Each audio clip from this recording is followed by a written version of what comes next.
So this morning I'll be talking about building profitable agric venture here in Nigeria. How many of you still love Nigeria? I love Nigeria. All right. And I would like to ask again, how many of you have eaten this morning? You've eaten something today, at least. All right, almost everybody. I have eaten something today. So what that means is that we are all customers of agriculture. All right, because whatever you are, whether you eat meat or you eat vegetables or rice, whatever, is a product of agriculture. So I will just be this morning or this afternoon, I will, be taking us through how we can build a profitable agric venture in Nigeria.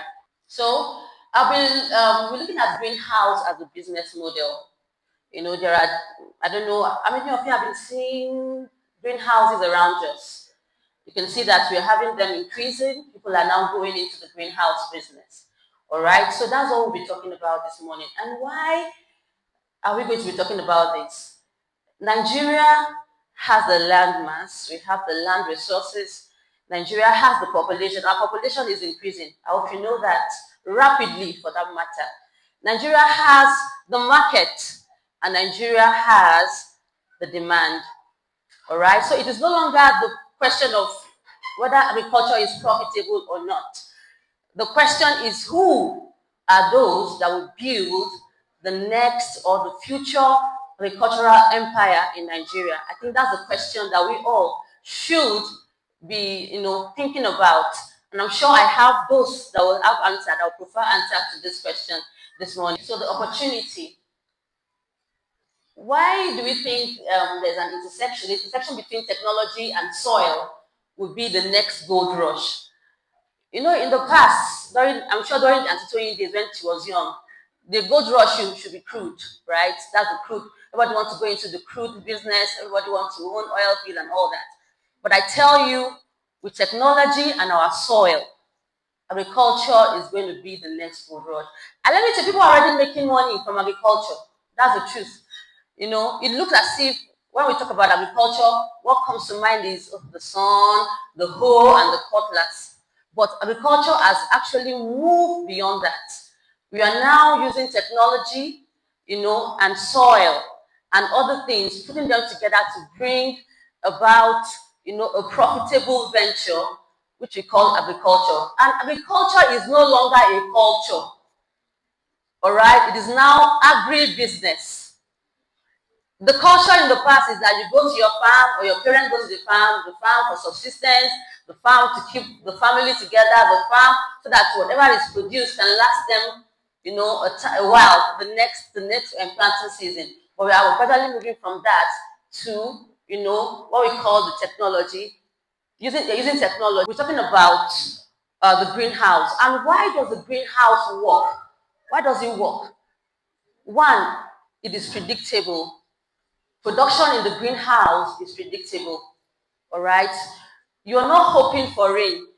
Last year, I also do open farming, and this time last year I planted in, I think, ending of April, and about this time there was no rain. For about 3 weeks there was no rain, and we were just praying, God, let there be rain, because those seedlings that are in the soil can get, they can get rotten, and you end up getting nothing from them.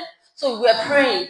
But with greenhouse, you may not need to be praying for rain, because everything there has been, set for you.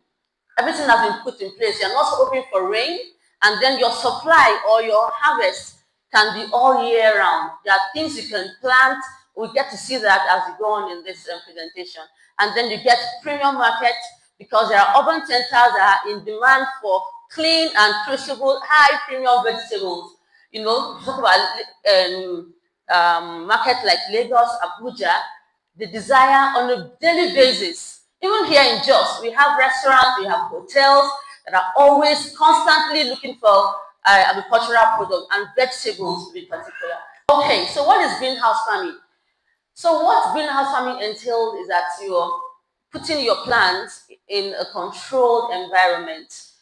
You're putting your plants in a controlled environment. And what is controlled? Temperature is controlled. Water is controlled. All right? Right? Even their feeding is controlled. You're using a drip system, a drip system whereby all their nutrients is given to the plant through their roots. Okay, through the drip system is directly connected to the root of the plant, and the plant gets to get their nutrients directly. And then also there are physical barriers to reduce pests and diseases. In the open field, it's easier. In fact, I don't know how many of us plant potato here. I don't know those have ever planted this. Once there is a blight in Jos, the whole of the potato in Jos will be affected in the open farming. But with greenhouse, you can contain certain pests and certain diseases. All right? So that is the beauty of the green farm. Green farm just simply means that you're giving your plants a VIP treatment. You're taking your plants and putting them in a VIP environment where everything is controlled. And what happens in the to VIPs? Of course, special treatment. And we expect that whatever is giving VIP treatment will definitely come out very beautiful. All right, the gap. There's a market gap. I think someone here was talking about post-harvest losses a while ago while we were talking about ideas. And I think Chioma also mentioned something like that. So there is a whole lot of gap that we can feel. Nigeria, has post-harvest loss due to open farming is way more than 40%. This is just a kind of maybe a decent, let's put it there decently. And then on the food security ranking, especially the global hunger index, Nigeria is 115 out of 120 something countries that were assessed. All right, so that means we have a lot that we can do. We have a lot that we can do as young people to be able to pull Nigeria from this 115 position to a better place. Do you understand what we're trying to say? All right, and then what the greenhouse does is to also help to reduce these losses. In the greenhouse, you really or rarely, will have losses, or post-harvest loss, because your harvesting is usually gradual, and you harvest as demand, is being required. All right, so there are things that you can grow in the greenhouse, but I'm going to be talking about this the big three crops, and that is also common to us because of our weather here on the plateau. So we have the tomatoes; they are very high in demand, and then they have all year turnaround. Then the cucumbers, and okay, the tomato is not the normal tomato that and it's not the normal UTC. We have beautiful tomato already in Job, but there's the meat tomato. There's a special kind of tomato that is grown in the greenhouse. I wouldn't want to talk about that because of my time. Then the cucumbers, we have special cucumbers. I don't know if you have seen some very tiny light cucumbers. They are also in high demand, especially if you go to stores, grocery stores, supermarkets, outside Jos. They pick their supply from Jos and take them outside even outside Nigeria. I have one of my customers that come to, I do peppers, bell peppers. He comes, he pick them and take them even as far as Nigeria Republic. So it's something that is very, very, the market is there, the demand is there, but till now, the supply has not been able to meet up with the demand. So we want young people to come in, all right? Okay, now I know a lot of people are asking questions. What will it take to have a greenhouse?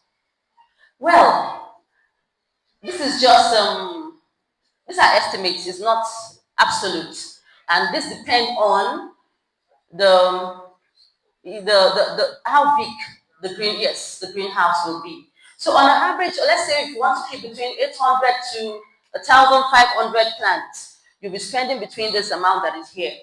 First, you need your structure. The structure needs to be installed. I know that there are different kinds of structure. We have the aluminium structure using the pipe. We have the wooden structures. All right.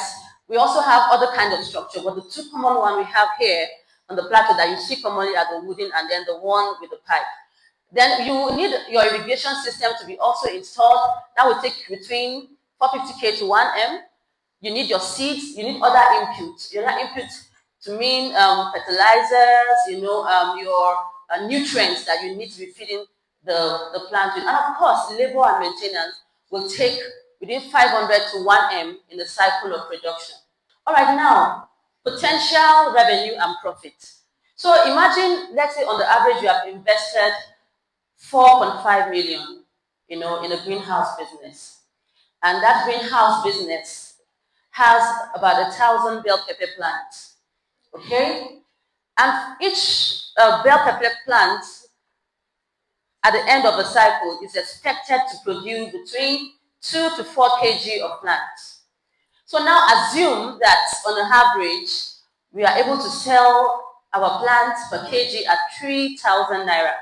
What that translates to, or what that will translate to, is that at the end of that season, we would have made about 9 million naira.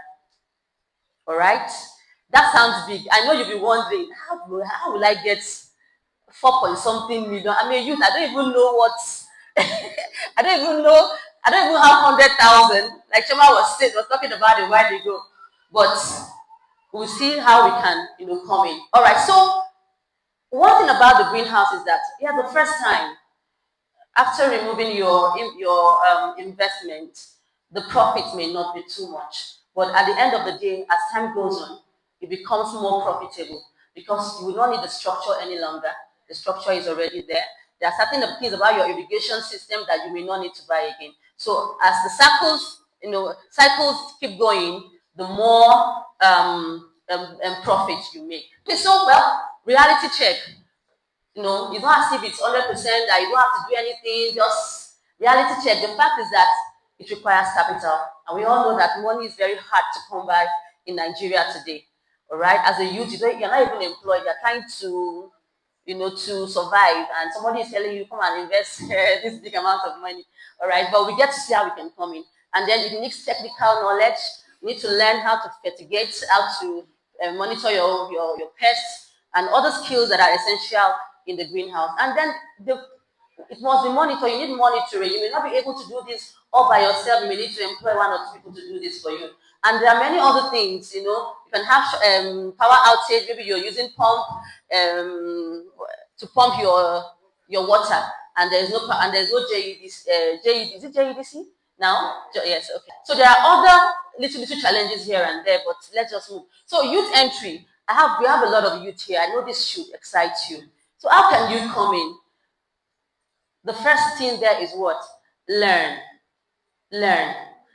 At this point of learning, the goal is to acquire knowledge. The focus is knowledge. It's knowledge. You need to understand, how greenhouse is being managed.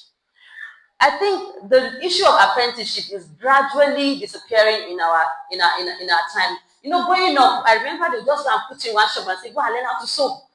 And it's not for the money. You're not making it. In fact, they are sending you, as the errand person, they are sending you, they are telling you, go there, go here, buy this and buy that, but you are learning.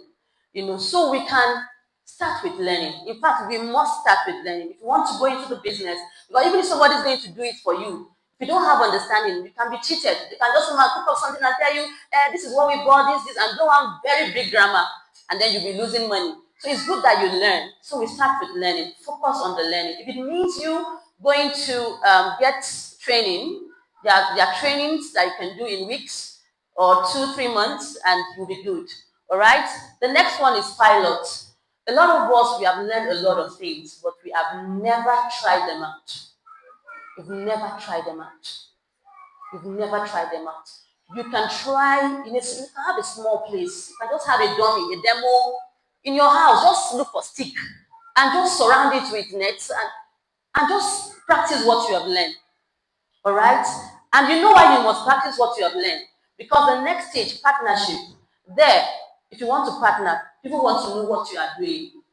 They want to know if you have done it before, what results you got. And what that pilot will help you to do is to help you to learn. You make mistakes, you will learn, all right? You will improve, and you will know how to make it better next time. So if you are here, all right, and you want to partner, it becomes easier. So partnership, you may not have all the money, but because you have learned, you have piloted, people can trust you with their fund. There was a young guy some 3-4 years ago that I knew was doing a particular business. And then he walked up to me and said, I would want to expand. I said, okay, write me a proposal. Let me see, let me go through.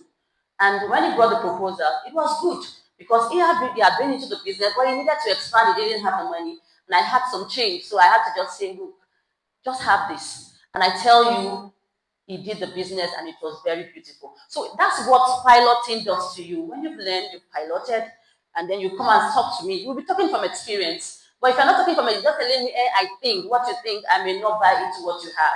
All right? So partnership, you can volunteer. You can volunteer there are a number of greenhouses in Jos. You can go there and volunteer. All right? You can put your skill. You can come together as young people. If you have 100,000, 200,000, 300, come together, write yourself an agreement on how you want this business to grow. And before you know it, you're already into the business.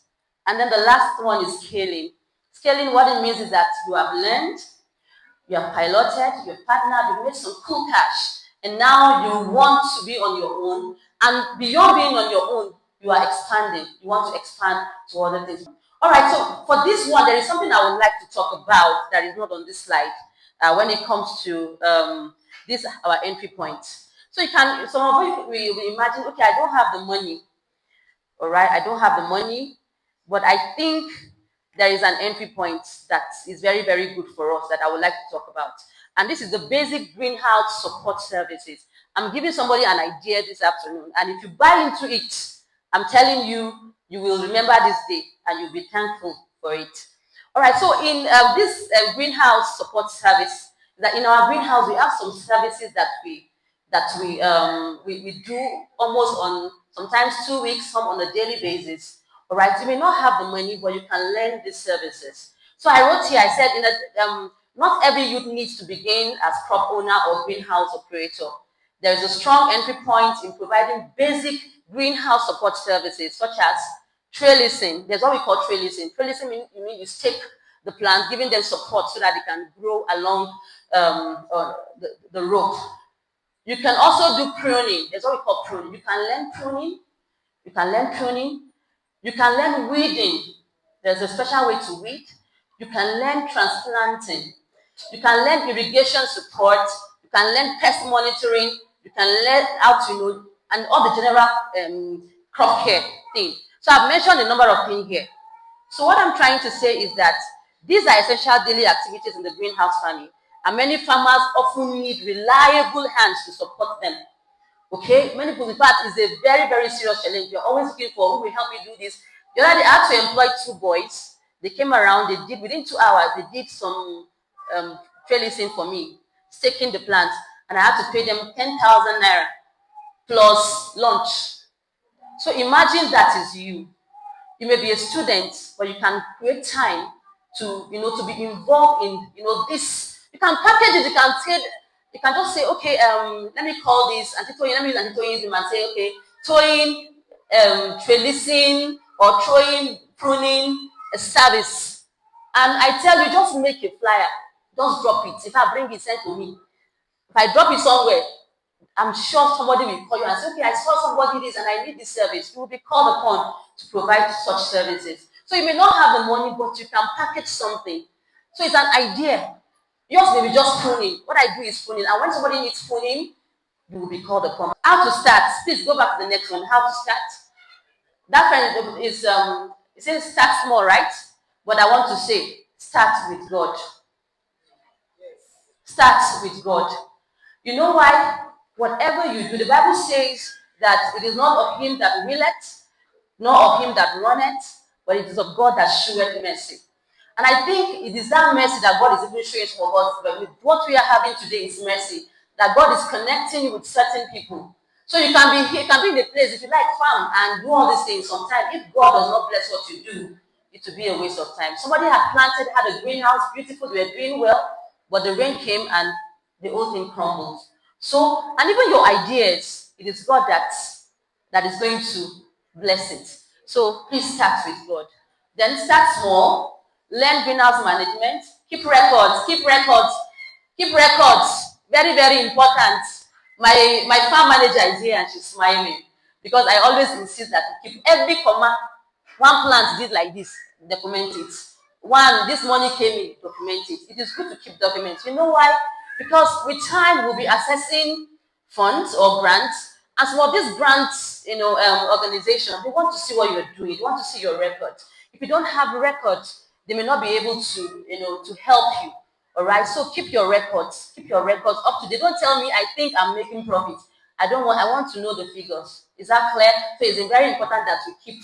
Then use quality seed. Monitor crops daily. Build strong buyers network. Reinvest your profit. Don't chop your profit to reinvest your profit. Very important. Reinvest. That's how it grows. If you just leave it at that, it will not grow. But you want to build. You're building. You have laid the foundation. Please keep building. That is why we have Dangote, we have the Otedolas today. Because they did not eat their seed. They kept investing it. So on this, start small and grow steadily.